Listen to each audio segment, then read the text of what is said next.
First tonight, we can reveal that a Derby charity is supporting children as young as 7 who've been groomed by online paedophiles. Now, I'm going to talk to our social affairs correspondent, Jeremy Ball, about this in a moment, because Safe and Sound, which is that charity, says that tech firms need to do more to stop them being targeted through gaming and social media apps. And today, a national report has raised concerns about how police deal with online child abuse, with inspectors saying that forces across the country could actually learn from new approaches in Nottinghamshire. Well, Jeremy, I mean, this obviously is a huge issue for parents. Yeah, and I guess it's the modern equivalent of telling kids not to take sweets from strangers off the streets, because so much of life is online these days. And today's report comes hot on the heels, of course, of this week's headlines about that new grooming gangs task force. Now, that has resurrected quite an old row, really, over whether it's sometimes been ignored because of political correctness.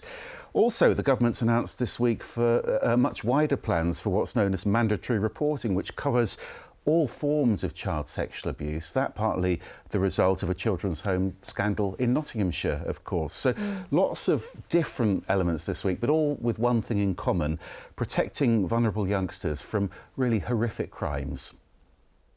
How do you protect your children from fake online friendships, from being groomed into meeting strangers who want to prey on them? This young Leicester City fan thought he was sending explicit photos to 2 teenage girls, but they were bogus social media accounts run by a local man in his 20s.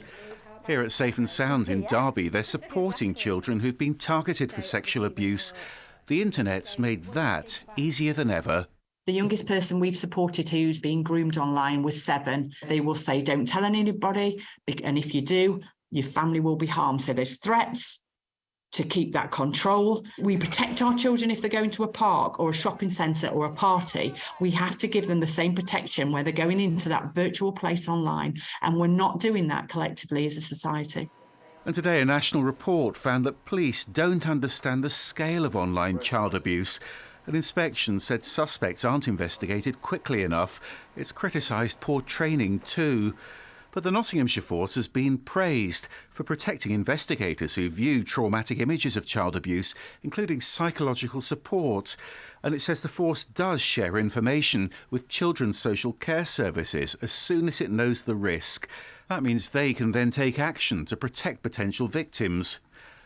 Those victims used to be targeted on the streets. It's over a decade since this security footage captured girls being taken to a Derby hotel. That footage helped convict a gang for child sex offences. A year earlier, another grooming case in Derby uncovered horrendous abuse.